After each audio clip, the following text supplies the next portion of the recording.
하나님 말씀 함께 보겠습니다.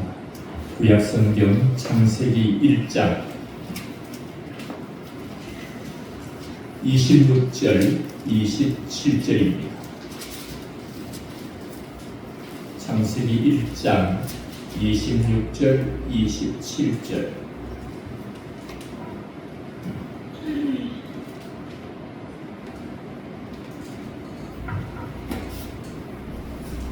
다 함께 읽겠습니다. 하나님이 이르시되 우리의 형상을 따라 우리의 모양대로 우리가 사람을 만들고 그들로 바다의 물고기와 하늘의 새와 가축과 온 땅과 땅에 기는 모든 것을 다스리게 하자 하시고, 하나님이 자기 형상 곧 자기 형상대로 사람을 창조하시되 남자와 여자를 창조하시고. 아멘. 다시 한번 읽겠습니다. 하나님이 이르시되 우리의 형상을 따라 우리의 모양대로 우리가 사람을 만들고 그들로 바다의 물고기와 하늘의 새와 가축과 온 땅과 땅에 기는 모든 것을 다스리게 하자 하시고, 하나님이 자기 형상 곧 하나님의 형상대로 사람을 창조하시되 남자와 여자를 창조하시고. 아멘.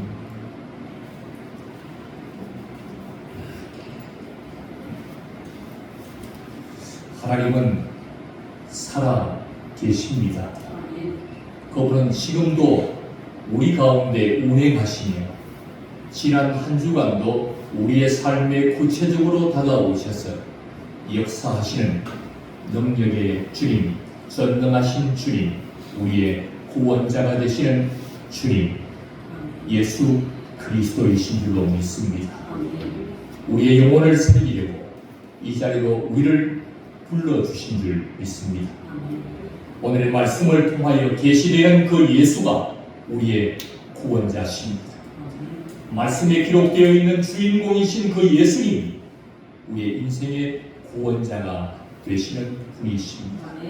오늘도 그 누구를 붙잡기보다, 오늘 그 어떤 단어를 붙잡고 돌아가기보다, 오늘 어떤 단어보다도 가장 중요한 단어, 우리의 가장 주어가 되는, 대주어가 되는 그 단어, 예수 그리스도, 그 한 분의 이름을 붙들고 돌아갈 수 있기를 바랍니다. 그 이름이 우리를 살릴 것입니다. 그 이름이 우리의 구원자의 이름이 될 것입니다.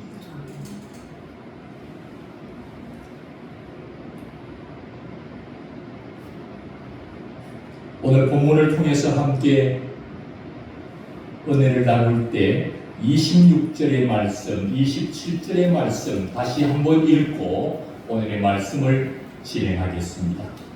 하나님이 이르시되 우리의 형상을 따라 우리의 모양대로 우리가 사람을 만들고 그들로 바다의 물고기와 하늘의 새와 가축과 온 땅과 땅에 기는 모든 것을 다스리게 하자 하시고, 하나님이 자기 형상 곧 하나님의 형상대로 사람을 창조하시되 남자와 여자를 창조하시고.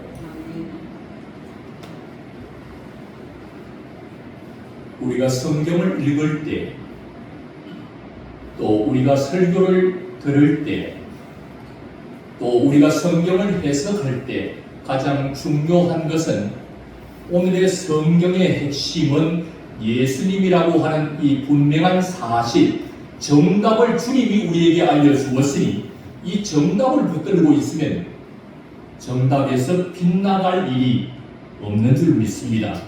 오늘의 말씀의 해답은 누굽니까? 예수님입니다. 오늘의 말씀의 정답은 누구입니까? 예수님입니다. 이 정답을 우리는 알고 오늘의 말씀으로 들어가기 때문에 해석이 빗나갈 수가 없습니다. 그런데 예수님을 중심으로 성경을 해석하지 않고 인간 중심으로 성경을 해석하면 오늘의 말씀 또한 어떻게 되겠습니까? 빗나가게 되는 것입니다.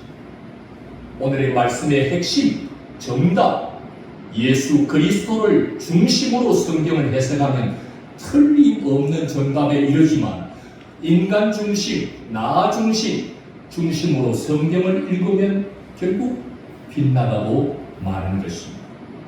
오늘의 성경을 볼 때 하나님이 이르시되 우리의 형상을 따라 우리의 모양대로 우리가 사람을 만들자 이렇게 말씀하시는데 27절에도 하나님이 자기 형상 곧 하나님의 형상대로 사람을 창조하자 그렇게 말씀하시는데도 불구하고 우리는 우리 중심으로 성경을 읽습니다. 하나님이 자기 형상 하나님의 형상대로 사람을 창조하자고 말씀하시는데도 이 말씀은 어떤 말씀입니까? 자기 형상이라는 말은 실제적인 자기의 형태가 있다는 것. 하나님은 실제적인 자기의 자기 자신을 드러내는 실제적인 자신의 모습이 있는데 사람들은 어떻게 오늘의 본문을 시작하느냐 하면 하나님은 영이시지. 그러니 하나님은 실제적인 어떤 형상이 없어. 이렇게 인간 중심으로 오늘 본문을 읽고 해석하기 시작하는 겁니다. 하나님은 분명하게 자기 형상이 있어서 자기 형상대로 남자와 여자를 창조하자고 말씀하는데 우리 인간은 성경을 들여다보면서 아니 하나님이 영이신데 실제가 없으신 분인데 왜 이런 말씀을 하시지? 이런 고민도 해보지 않은 채 자기 관점으로 성경을 해석합니다. 그래, 하나님은 영이시다. 그러니 천사들처럼 천사가 우리 눈에 안 보이잖아. 영적인 존재이기 때문에 그래. 하나님도 마찬가지야. 하나님이 영이시기 때문에 천사들처럼 우리의 눈에 보이지 않아. 이렇게 우리 중심으로 성경을 해석하는 것이 하나님이 친히 말씀하고 있는데도 불구하고 자기 중심적 해석을 하기 시작하는 것입니다. 그러면 결국 어디로 연결되어지느냐 하면 하나님이 눈에 보이지 않으니까 사람은 그러면 왜 하나님의 형상대로 창조되었다고 하는가? 사람이 어떤 하나님을 닮았다는 거야? 하나님의 형상을 닮았다고 했는데 이 사람은 도대체 하나님의 어떤 모습을 닮았다는 말인가? 자기 스스로 계속해서 궁지에 빠지기 시작하는 거지. 결국은 어떻게 해석으로 나가게 될까요? 인간 중심적인 해석은 결국은 자기 중심적 해석이기 때문에 성경의 정답에서부터 점점 빗나가기 시작하는 것이죠. 그래서 결국 10계명 제2계명을 우리에게 주신 것입니다. 제2계명에 들여다보면 여러분 성경 제일 뒤쪽을 보시면 제2계명 나오고 있습니다. 10계명 제2계명 한번 읽어볼까요? 너를 위하여 새긴 우상을 만들지 말고 또 위로 하늘에 있는 것이나 아래로 땅에 있는 것이나 땅 아래 물속에 있는 것에 어떤 형상도 만들지 말며 그것들에게 절하지 말며 그것들을 섬기지 말라. 뭘 만들지 말라는 겁니까? 너 자신을 위해서 새긴 우상을 만들지 말라는 겁니다.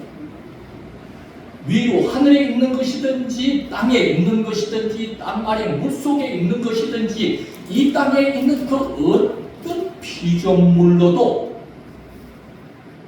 어떤 형상도 만들지 말고 거기 절하지도 말고 섬기지 말라는 것입니다. 뭐냐 하면 하나님이 영이시기 때문에 형체가 없기 때문에 형태를 만들어서는 안 된다는 거예요.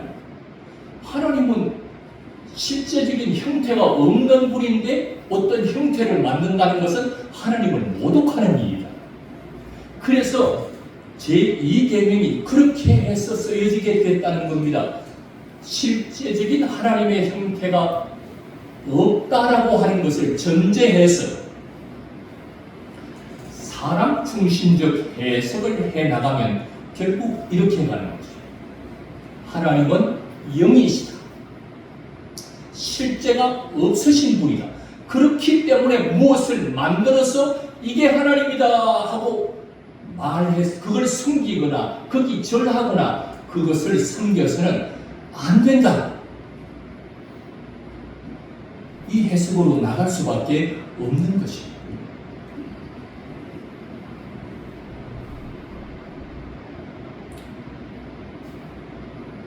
이해가 되죠? 자, 그러면 우리 인간 중심적으로 성경을 해석하게 되면 결국은 하나님이 없다. 실제적인 하나님의 그 형태 그것이 없다라는 전제로 성경을 해석하고 가면 결국 제2계명도 그렇게 해석이 됩니다. 하나님의 실제적인 형태가 없기 때문에 어떤 모양도 만들어서는 안 된다. 이건 하나님을 모독하는 일이다 하고 정리하고 마는 것입니다. 그러면 도대체 하나님의 형상을 닮았다는 이 말은 무슨 말인가? 어떤 사람은 이런 이야기를 합니다. 실제적인 모습은 하나님이 없으시니까 하나님이 가지고 계신 품성, 하나님이 가지고 계신 이 품성을 닮았다는 것. 하나님이 가지고 계신 성품, 하나님이 가진 속성을 닮았다. 이렇게 이야기하는 거죠. 하나님이 지혜로우신 분이니까 사람도 그 지혜를 닮아서 사람에게 지혜로운 부분이 있다는 겁니다. 하나님이 사랑이 많으신 분이니까 사람도 그걸 닮게 해서 사람도 서로 사랑하도록 만들었다는 겁니다. 하나님이 정의로우신 분이니까 사람에게도 그 정의감을 불어넣어서 이런 품성과 속성이 하나님을 닮았다.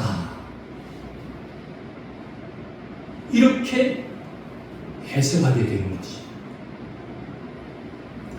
이것 하나만 고집하고 이것만 붙들고 나가게 되면 하나님의 이런 부분도 있고 또 다른 더 중요한 부분들을 놓치게 된다는 말을 하고 있는 것입니다.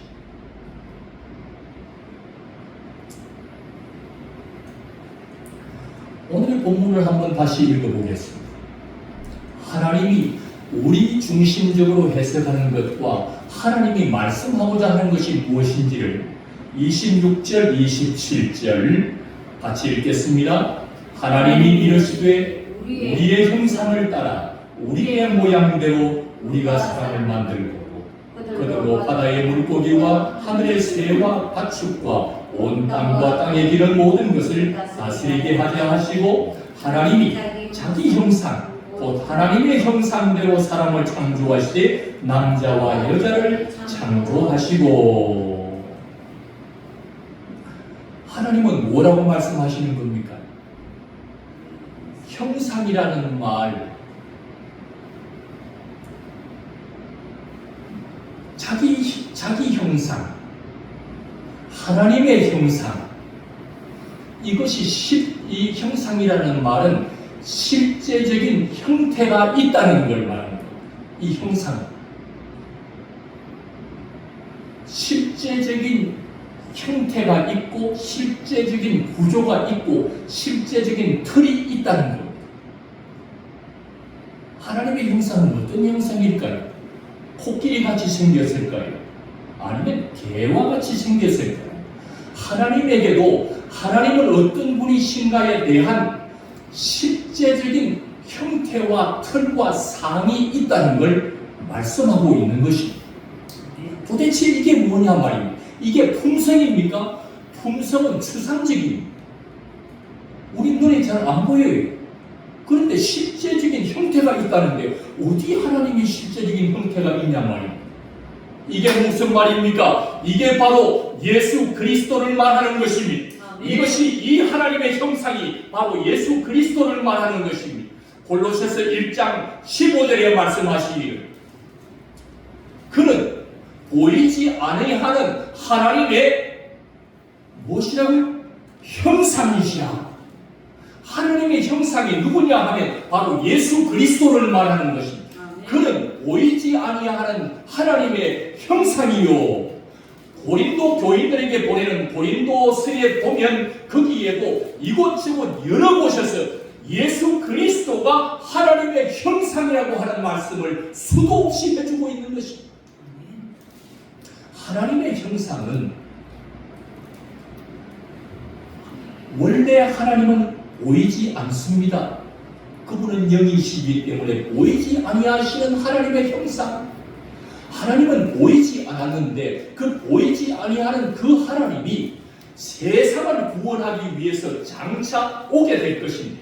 아직 사람을 창조하지 않았지만 전지하신 하나님은 앞으로 마지막 세상을 구원하기 위해서 이 땅으로 오게 될 것인데 그때에 세상에 오게 될 그 성자 하나님의 모습을 어떤 모습으로 이 땅으로 오실 것인가에 대한 디자인을 삼위 하나님이 다 해놓고 계셨어요. 그래서 사람을 만들기 전에 바로 그 하나님의 형상이신 성자 하나님이 세상을 구원하기 위해 이 땅에 오실 때에 사람들 앞에 나타날 자신의 모습을 미리 디자인해 놓으시고 바로 이 예수가 하나님의 형상이다. 그분은 원래 하나님이셨고 보이지 않았던 그 하나님이 인간들 앞에 보일 수 있는 육체를 입고 나타나실 하나님의 형상, 그분이 곧 예수 그리스도시라고 우리에게 가르쳐주고 있는 것입니다. 예수 그리스도는 하나님의 형상이시다. 사람을 누구를 닮게 만들었습니까? 곰을 닮게 만들었습니까? 돼지를 닮게 만들었습니까? 사람을 만들 때에 누구를 모델로 삼았습니까? 사람을 만들 때 하나님의 형상이신 예수님, 앞으로 세상을 구원하기 위해서 오실 그 예수님의 모습 그대로 남자와 여자를 닮도록 만드신 것입니다. 이것이 하나님의 형상을 닮도록 남자와 여자를 창조하셨다 하는 것입니다. 우리는 누구를 닮은 것입니까? 우리 남자는 누구를 닮았습니까? 하나님의 형상을 우리는 닮았습니다. 앞으로 오실 그 성자 하나님이신 예수님, 그 예수님의 형상을 닮도록 우리 사람을 남자를 만들었습니다. 그러면 여자는 우리 여자들도 바로 그 남자와 여자를 하나님의 형상, 오실 예수님의 형상을 따라서 우리 사람을 창조하게 된 것입니다. 그러면 우리는 어떻습니까? 우리는 어떤 가치와 어떤 존재로 살아가고 있는 것입니다. 원숭이가 오랜 세월 지나면서 진화해서 오랜 세월 지내다 보니 이제 점점 사람이 되어져서 동사무소, 행정복지관, 여기 뭐라 그러죠 요즘? 주민센터에 와서 나 이제 원숭이로 그동안 오래 살았지만 이제 사람이 되었으니 나 좀 이제 호적에 올려주시오. 이런 일이 일어났다면 온 세계가 난리가 났을 거예요. 우리는 원숭이가 우리의 조상이 되어서 오랜 세월이 지나서 진화되어져서 고등동물이 된 인간이 아니라는 것입니다. 우리는 누구의 형상을 닮았습니까? 하나님의 형상을 닮은 하나님의 자녀들이 된 줄로 믿습니다. 우리의 가치가 이게 우리 원숭이의 자손이 아닙니다. 우리는 하나님의 형상을 담도록 창조된 하나님의 작품입니다. 이 사실을 우리는 잊지 말아야 합니다. 하나님의 형상, 누구를 닮았느냐 참 자랑스럽지 않습니까? 우리가 원숭이를 닮았다 그러면 이게 뭐 자랑스럽겠습니까? 우리의 생명이 너무 하찮아. 뭐 원숭이가 오래 살다가 보니 인간이 되어서 호적에 올랐는데 이 생명이 너무 하찮아. 보잘것없어. 그러니 어떻게 됩니까? 이런 진화론을 배운 사람들은 목숨을 그냥 쉽게 끊어버려요. 자기가 지금 하나님의 형상을 닮은 존귀한 자라는 가치를 모르고 원숭이에서 진화되었으니 그냥 목숨 끊는 거는 너무 쉽게 끊어버려요. 뭘 잘 모르는 것입니까? 자기의 근본을 모르는 거예요. 원숭이에서부터 진화된 자가 아닙니다. 우리는 하나님의 형상으로 지음받은 존재라는 것, 이걸 알아야 된다는 거죠. 그래서 지난번 제가 말씀드렸던 것처럼 예수님이 우리를 닮은 것입니까? 우리가 예수님을 닮는 겁니다. 우리가 먼저 인간이 됐으니까 예수님이 우리를 닮은 겁니까? 처음부터 이 땅에 세상을 구원할 메시아가 올 것인데 그때 어떤 모습으로 올 것인가를 미리 디자인해 놓으셨다가 사람을 지을 때 그 하나님의 형상대로 그 사람을 지었다. 이 말은 무슨 말이냐 하면 대단한 중요한 말씀이 있습니다. 이것은 십계명으로 다시 해석을 하면 어떤 말씀이 되겠습니까? 예수님은 하나님의 실제적인 형상이 있다.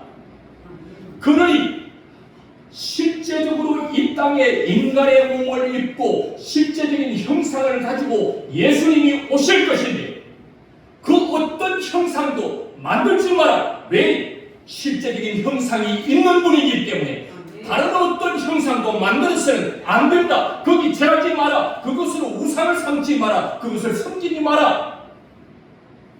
예수, 하나님의 형상이신 그 예수님이 이 땅에 오실 실제적인 형상이 있기 때문에 다른 형상을 만들어서는 안 된다고 하는 것을 우리에게 가르쳐주고 있는 것입니다.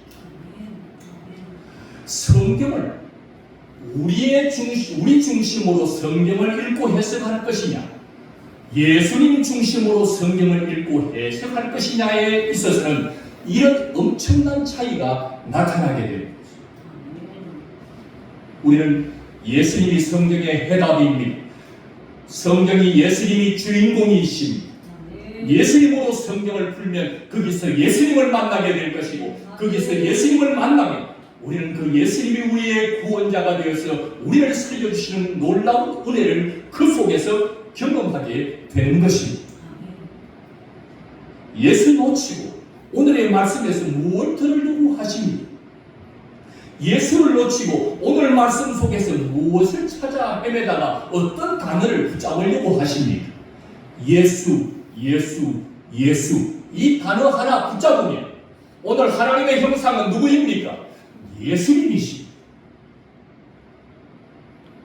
하나님의 형상 예수 그리스도, 그분을 닮도록 우리를 창조해 주셨다. 이것이 엄청나 큰 복이 되는 것입니다. 여러분이 누구를 닮았다 그러면 여러분이 기분이 좋으시겠습니까? TV에 등장하는 멋진 사람 보고 야 누구야 아무개 닮았더라. 그러면 그 사람이 괜히 기분이 좋아져. 그런데 TV에서 자기 생각에는 추해 보이고 못나 보이는 사람을 닮았다 그러면 썩 기분이 좋지 않아. 그런데 우리는 누굴 닮았다고요? 하나님의 형상 예수 그리스도를 닮았다. 이것이 얼마나 큰 복이요 은총이 되겠습니까? 우리는 본래는 어떤 사람이었습니까? 우리의 본래 모습은 어떤 모습이었습니까? 우리는 창조주가 아니었습니다. 우리는 피조물이었습니다. 우리를 천지를 창조하신 창조주 하나님이 아니라 그분이 창조하신 피조물임에 불과합니다. 흙으로 빚어받은 피조물. 우리는 어떤 존재들입니까? 하나님이 첫째 날부터 여섯째 날까지 다 창조하시고 창조한 모든 것을 다스리라고 맡겨주신 사명자입니다. 하나님의 종입니다. 우리의 본래 모습은 피조물일 뿐이고 우리의 본래 모습은 하나님의 종입니다. 종. 그런 우리들을 어떻게 하신 것입니까? 하나님의 자녀로 하나님의 형상을 담게 하시더니 그 남자와 그 여자가 자기를 담도록 창조해 주신 그 하나님의 형상이신 그 예수님을 자기의 마음속에 받아들이면, 그 하나님을 자기의 심령 속에 모셔드리면 어떤 권세를 주겠다는 것입니다. 하나님의 자녀가 되는 권세를 주겠다. 아니, 하나님의 형상이신 예수님 담도록 해주신 것만 해도 너무 감사한데 거기에다가 우리를 어떻게 하시겠다고요? 하나님의 자녀 삼아주겠다는 거예요. 신의 아들이 되게 해주게, 하나님의 자녀가 되게 해주게. 어떻게 하면 하나님의 자녀가 되는 권세를 얻습니까? 하나님의 형상이신 예수 그리스도를 담도록 만들어진 남자와 여자가 자기를 담도록 만들어주신 그 예수 그리스도를 자기의 마음속에 받아들입니다. 다른 말로는 영접하면, 다른 말로는 믿으면, 영접하는 자 곧 그 이름을 믿는 자들에게는 하나님의 자녀가 되는 권세를 주셨으니, 자기를 담도록 만들어주신 창조주 그 하나님을, 하나님의 형상이신 그 예수님을 자기의 마음속에 받아들이고 영접하고 믿으면 하나님의 자녀가 되면 어떻게 됩니까? 하나님의 자녀가 되면 하나님 아버지, 하나님의 자녀가 되면 아버지의 집을 자녀가 상속받게 되는 것입니다. 하나님 아버지의 집, 저 천국에 들어가서 영원히 살 수 있는 은혜와 복을 받게 되는 것입니다. 아니, 하나님의 형상을 담도록 만들어주신 것만 해도 감사한데 거기에다가 하나님 아버지의 자녀가 될 수 있도록 예수님을 믿고 받아들이고 영접할 수 있도록 도와주셔서 하나님이 택하신 자들에게 하나님 자녀까지 되어서 아버지의 집을 상속받아 그 나라 천국에 들어가서 영원한 복을 받게 되었으니 이 피조물이 얼마나 큰 복을 받았는가. 대단하지 않습니까? 한낱 피조물일 뿐이었는데 흙으로 지음받은 피조물 말입니다. 티끌 같은 존재. 그런 자가 하나님의 자녀가 됐다.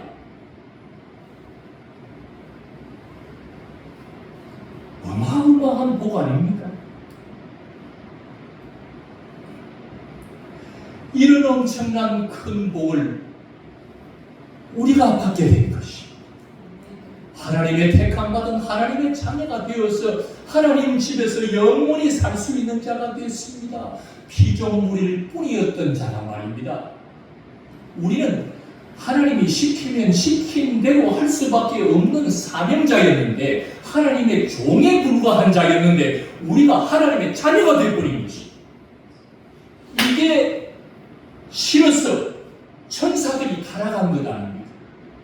아니, 흙으로 빚어서 보잘것없던 그 사람을 하나님이 자녀로 삼았으니 천사들이 얼마나 분통이 터지겠습니까? 자기들이 이인자라고 생각했는데 저 흙으로 빚음받은 저 인간이 하나님의 자녀가 됐으니 원통할 일이 아니겠습니까? 오늘 적어도 우리는 피조물에서 보잘것없는 피조물, 다른 피조물들에 비해서 우리는 육체 자체만 보면 별 볼 일이 없습니다. 우리가 뭐 말처럼 잘 달리기를 합니까? 말과 싸워서 이길 수 있겠습니까? 말처럼 우리가 잘 달릴 수 있는 것도 아닙니다. 물고기처럼 이 여름철에 수영장에 들어가면 잘 물고기처럼 수영할 수 있는 것도 아닙니다. 말처럼 달리지도 못해, 새처럼 날지도 못해, 물고기처럼 물속에서 수영도 제대로 못해. 우리는 다른 피조물에 비해서 못하는 것 투성인데도 불구하고 우리 같은 흙으로 빚어받은 우리들을 이렇게 존귀한 자로 만들어 주신 것입니다. 종에서 자녀가 되게 해주신 것입니다. 우리가 왜 이렇게 존귀한 자가 된 것입니까? 우리가 대단했습니까? 흙으로 지음받은 자가 뭐 대단하겠습니까? 우리가 대단한 이유, 우리의 존재에 가치가 있는 이유, 진흙으로 만들어졌지만 우리 진흙 속에 예수 그리스도 보화이신 예수님이 우리의 심령 속에 들어와 계시기 때문에 우리의 존재가 달라진 줄로 믿습니다. 우리 안에 보배이신 예수님이 들어와 계시기 때문에 우리가 새로운 존재가 된 것입니다.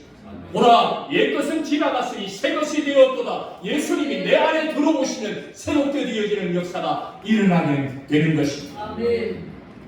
우리 안에 존귀한 분이 계십니다. 우리 안에 놀라운 분이 계십니다. 우리 안에 위대한 분이 계십니다. 그분이 계시기에 우리는 가치가 있는 존재의 이유가 바로 예수님 때문에 높아지게 된 것입니다. 예수로 말미암는 하나님의 자녀의 근세를 얻고 천국 백성이 된 우리의 삶에 있어서 이제 우리의 남아있는 생에 여러분은 뭘 하고 싶습니까? 앞으로 우리의 남아있는 생에는 나 뭘 하면서 살면 좋을까? 어떤 게 좀 제일 멋있을까? 하나님의 형상으로 지음을 받고 예수님을 통해서 하나님의 자녀가 되었고 천국에서 이제 영생을 보내게 될 것입니다. 그 천국에 가기 전에 남아있는 생에 그분이 어디에 계신다고요? 우리 안에 보배이신 예수님이 우리 안에 들어와 계시니 우리는 지금 혼자입니까? 둘입니까? 우리 여기 모인 사람들 중에 태중에 아이가 있는 사람이 있습니다. 우리 안에도 누가 있습니까? 우리 안에 예수님을 영접하고 우리 안에 영접되어 계신 예수님이 우리 안에 계시는 것이 얼마나 신경을 많이 쓰는지 몰라요. 내 안에 어떤 아이가 있으면 신경이 많이 써요. 우리 안에 예수님을 모시고 사는 우리들은 어디에 신경을 많이 써야 되겠습니까? 예수님에게 언제나 신경을 쓰고 언제나 예수님을 생각하고 그 예수님을 모시고 하루하루 행복한 인생을 살아가야 될 줄 믿습니다. 하루는 저희 부부에게 좋은 일이 좀 생겼어요. 우리 가정에 좋은 소식이 들려져서 참 행복한 시간이 있었습니다. 그래서 우리 부부가 그 소식을 듣고는 나란히 의자에 앉아 있다가 하나님이 우리의 가정에 이런 큰 복을 우리에게 주셨네 하고는 저희 부부가 나란히 앉아서 주님 감사해요. 주님 감사합니다. 이런 고백을 드렸습니다. 너무 감사합니다. 그리고는 잠시 여운을 남기고 있는데 제 안에 어떤 마음이 들어오느냐 하면 주님의 좀 섭섭한 어떤 그런 느낌이 제 안에 몰려오기 시작했어요. 아니, 내가 너에게 이렇게 큰 복을 주었는데 야, 너 기껏해야 감사합니다 주님 이게 다냐? 이게 다냐 하는. 그래서 야 주님은 이렇게 큰 복을 줬는데 우리가 주님 앞에 감사하는 것이 너무 약했나? 하고는 우리 부부가 의논해서 야 그럼 다시 하자. 그리고는 주님 베푸신 은혜에 대해서 이번에는 박수를 쳐드리기로 했어요. 그리고는 손뼉을 쳐서 박수를 주님 앞에 올려드렸습니다. 주님 감사합니다. 말만 하는 게 아니라 말하고 박수까지 쳐드렸습니다. 주님 감사합니다. 주님 너무나도 큰 은혜였습니다 하고 소리를 높였습니다. 그런데도 조금 부족한 것 같아. 그래서 이거 안 되겠다. 그리고는 저희 부부가 의논하기를 소리도 지르고 박수도 치고 우리 발 이거 두면 뭘 하겠냐. 의자에 앉아있으니까 발도 올려서 손뼉처럼 발목을 쳐서 소리까지 높여서 주님을 찬양하자. 그리고는 부부가 의논해서 나란히 앉아서 손뼉 치고 소리 지르고 발뼉 치고 이렇게 소리를 질러댔습니다. 이쯤 되면 야구장에 왔던 그 자기 팬을 자기 팀을 응원하는 그 관중들보다는 조금 낫겠지 생각했는데 한쪽에 왠지 좀 차지 않는 구석이 있어요. 이거 어떻게 해야 되냐. 좀 더 주님의 은혜는 너무 큰데 우리의 그 주님의 은혜에 대한 그 반응은 너무 약하다. 제가 그 감정을 가지고 그날 하루를 마무리했습니다. 주님의 베푸신 은혜에 비하면 내 반응은 너무 적다는 걸 깨닫게 된 것이죠. 그래서 주님 이제부터 내가 주님의 그 수많은 은혜에 대해서 내가 이제는 격하게 반응하겠습니다. 어떻게 해요? 격하게, 아주 강하게, 격하게 반응하겠습니다. 그리고는 이제 결심을 하고 다음에 주님이 언제 또 내게 큰 은혜를 베푸시나 그것만 보고 있다가 그날이 오면 드디어 격하게 반응하려고 준비하고 있는데 하루가 지나도 또 그런 일이 안 생기고 이틀이 지났는데도 또 그런 일이 안 생기고 한참이 지났는데 드디어 그날이 온 겁니다. 와서 드디어 예전에 그 다 못다 푼 그 감정을 그 일순간에 둘이 앉아서 막 온 힘을 다해서 격하게 반응을 해드렸습니다. 그러고 나서는 둘이 스스로 그냥 우리가 자족해서 와 이쯤 되면 주님도 기뻐하시겠구나 이렇게 생각했는데 제 안에 한쪽에서 한 달 전에 격하게 반응하고 한 달 후에 와서 격하게 반응했는데 딱 2번 했네. 격하게 반응을 2번 딱 했는데 보니 내가 주중에 중간중간에 너에게 베푼 은혜가 얼마나 많은데 지난달 한 번 하고 이달 한 번 하고 딱 2번 격하게 반응하는 내가 베푼 수많은 은혜는 다 어디 갔노? 이런 그 주님의 말씀이 밀려왔어요. 그렇구나. 계속해서 베풀어 오신 주님의 은혜 다 잊어버리고 뭐 큰 거 하나 마음에 드는 거 있으면 그것만 붙잡고 격하게 반응했던 내 자신의 이 모습을 보게 됐습니다. 그리고 나서 곰곰이 살펴보고 내 삶의 일상이 흘러가는 순간순간을 들여다보니 한 달에 한 번 박수치고 끝날 일이 아니고 얼마나 자주 하게 될까요? 쉴 새가 없어요.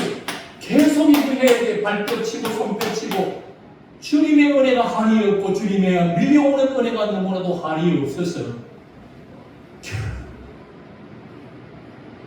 이게 그냥 있을 수가 없어요. 계속 채워요. 주님의 한량없는 은혜, 주님의 한량없는 은혜가 우리의 일상 내내 흐르고 있다는 사실 잊지 마시기를 바랍니다. 사랑하는 성도 여러분, 한 달에 한 번 하는 것도 잘하는 건데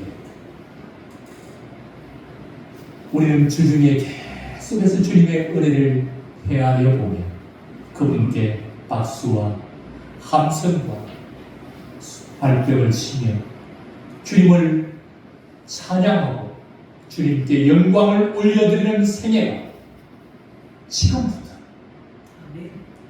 하나님의 형상으로 지음받은 우리들, 하나님의 은혜를 받아 하나님의 자녀가 되어 장차 저 천국에 들어가서 살게 될 우리들, 남아있는 이 생애 동안 베푸시는 그 은혜 속에 날마다 찬양하고 또 찬양하고 오늘도 새 노래로 찬양하고 새 노래로 찬양하고 송축하며 매일매일 살아가는 은혜가 넘치기를 주님의 이름으로 축원합니다.